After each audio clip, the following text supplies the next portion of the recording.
Untuk analisis menggunakan Smart PLS, yang pertama kita lakukan adalah persiapan datanya terlebih dahulu. Nah, nanti bisa dibuka ini ya, data ini. Nah, ini data dan hasil Smart PLS. Nah, ini data ini kita rubah dulu formatnya ke dalam format CSV. Nah, untuk membuat format CSV caranya seperti ini. Kita copy ini ya, nama dari kode variabelnya ini dan data penelitiannya. Seperti ini, kita copy dulu. Klik kanan, copy. Kemudian kita buat file baru.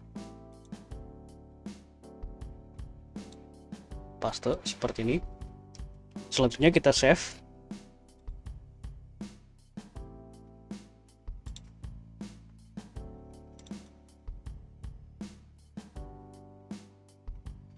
Nah, ini kita bisa beri nama. Di sini adalah namanya, kita tulis saja contoh CSV. Nah, yang terpenting ini ya, save as type. Kita klik, kita pilih formatnya CSV UTF-8. Nah, lalu kita save. Karena saya sudah buat, nanti kita gunakan file CSV yang ini saja. Oke, seperti itu ya untuk cara membuat file CSV-nya. Nah, setelah file CSV-nya terbentuk, kita buka aplikasi Smart PLS. Di sini saya menggunakan Smart PLS 4, akan muncul tampilan seperti ini. Kita klik New Project, untuk nama, tulis saja contoh, create. Nah, lalu kita masukkan CSV yang sudah kita buat, import data file. Nah, ini ya CSV-nya, open, lalu klik import. Nah, ini tandanya sudah masuk ya data ke dalam aplikasi Smart PLS. Ini kita bisa back. Nah, selanjutnya kita create model type, kita pilih PLSM, kemudian model name kita tulis di sini contoh seperti itu ya, save. Nah, selanjutnya kita masukkan indikator ini ke dalam lembar kerja. Caranya kita tinggal drag saja seperti ini ya.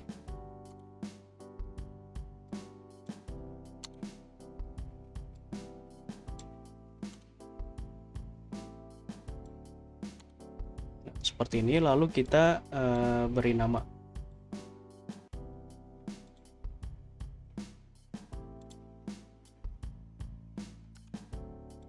Ini double klik.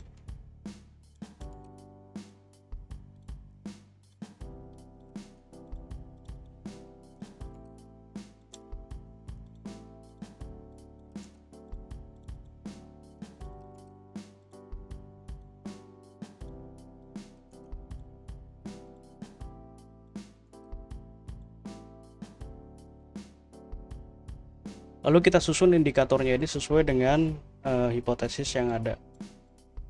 Nah, ini.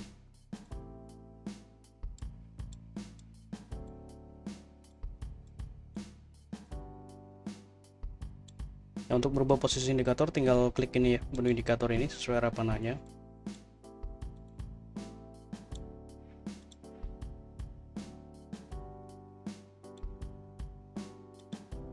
Lalu kita hubungkan menggunakan menu connect.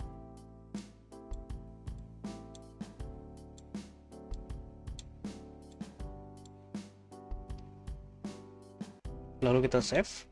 Nah, ini bisa langsung dianalisis ya. Jadi untuk analisis tahapannya itu pertama adalah PLS algorithm. Jadi PLS algorithm itu menguji outer model dan inner model. Karena ini menggunakan data sekunder, hanya ada satu konstruk, maka nanti pengujiannya langsung ke inner model ya, karena outer model itu adalah uji validitas reliabilitas. Nah, ini satu indikator ini tidak bisa diuji validitas reliabilitasnya. Cara pengujiannya seperti ini. Klik calculate, kemudian PLS algorithm, lalu start calculation. Seperti ini hasilnya ya. Kita langsung ke ini dulu, ke pengujian collinearity assessment. Jadi menguji multicollinearitasnya. Nah, kita lihat nilainya di sini.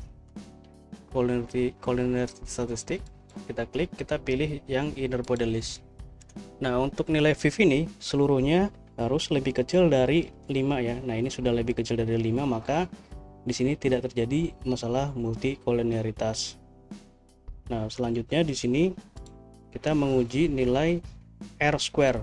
atau coefficient of determination. Kita lihatnya di sini.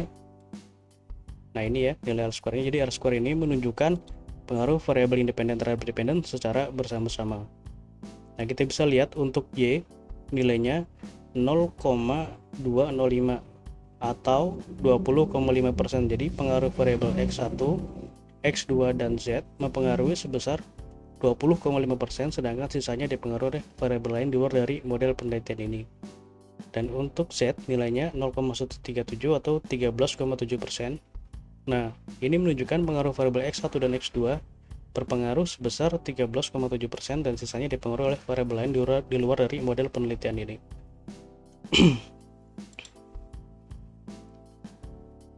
Untuk predictive relevance nanti kita lakukan, kita lompat dulu ke sini ya, ke effect size. Nah, untuk effect size atau F square ini menunjukkan pengaruh variabel independen terhadap dependen tapi secara individu. Jadi kalau tadi kan R itu kan secara bersama-sama, nah untuk F ini secara individu. Kita peroleh nilainya dari sini, F square, kita pilih yang least. Nah, ini ya contoh, untuk X1 terhadap Y nilainya 0,060. Ini 0,060. Nah, ini memiliki pengaruh yang kecil. Nah, ini diperoleh dari sini ya. Di sini sudah saya tuliskan untuk kriterianya. Jadi 0,060 ini lebih kecil dari 0,115. Nah, maka pengaruhnya itu kecil.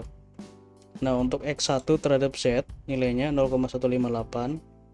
Nah, ini memiliki pengaruh yang sedang ya, atau kategori sedang. Nah, ini kita lihat di sini karena ini lebih besar dari 0,15. Begitupun seterusnya. Nah, untuk pengujian predictive relevance atau Q kuadrat, cara analisis seperti ini. Oh ya, sebelum itu untuk hasil ini kita bisa save ya. Jadi ada dua cara, kita bisa save di dalam aplikasi Smart PLS-nya atau kita save di luar dari aplikasi Smart PLS. Nah, untuk di dalam Smart PLS caranya tinggal klik ini save. Nah, kita tulis di sini sesuai dengan tahapannya. Pas algorithm seperti ini ya, lalu klik create. Nah, untuk kita save di luar dari aplikasi, nanti hasilnya akan seperti ini ya. Nah, seperti ini hasilnya. Jadi hasilnya itu outputnya adalah berformat Excel. Nah, kita tinggal klik ini, klik Excel, lalu klik export.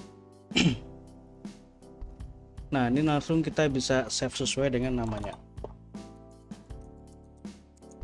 Nah, tinggal kita klik save saja seperti itu ya.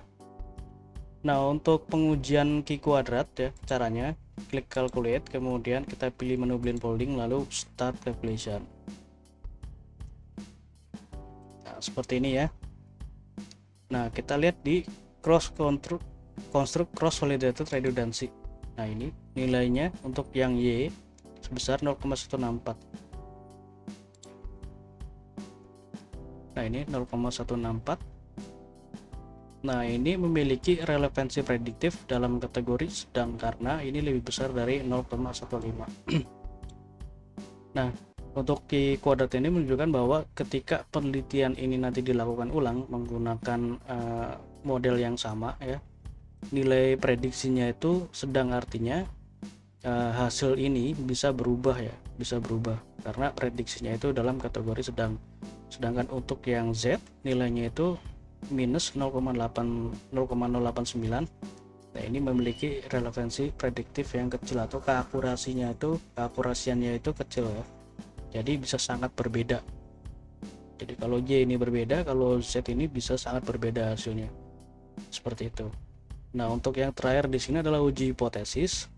Caranya klik calculate, kemudian kita pilih menu bootstrapping, lalu start calculation.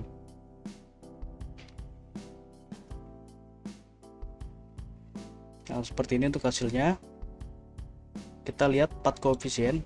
Nah, path coefficient ini menunjukkan pengaruh langsung. Nah, di sini ada dua nilai yang kita perhatikan, yaitu nilai original sample dan nilai p-value. Nah, untuk original sample ini menunjukkan pengaruhnya itu positif atau negatif. Nah, ini seluruhnya positif ya, karena tidak ada tanda minusnya. Kemudian p-value ini dikatakan signifikan atau hipotesis diterima jika nilai p-value-nya itu lebih kecil dari 0,05. Nah, ini kita bisa lihat ya. Nah, contoh untuk X1 terhadap Y Ya, ini memiliki pengaruh positif signifikan karena p-value-nya ini lebih kecil dari 0,05 atau berwarna hijau. X2 terhadap Z memiliki pengaruh positif tidak signifikan karena nilai p-value-nya ini lebih besar dari 0,05 atau berwarna merah. Dan untuk yang pengaruh tidak langsung atau pengaruh mediasi, kita lihat di sini ya, spesifik ini effect. Nah, di sini menguji pengaruh mediasi variabel Z. X1 terhadap Y yang dimediasi oleh Z memiliki pengaruh positif signifikan, artinya Z ini tidak memediasi ya pengaruh antara X dan Y. X2 terhadap Y dimediasi oleh Z memiliki pengaruh positif tidak signifikan. Jadi untuk Z ini tidak memediasi pengaruh variabel X dan Y, seperti itu. Oke, sekian untuk pengujiannya. Jika ada yang kurang jelas nanti bisa ditanyakan. Terima kasih.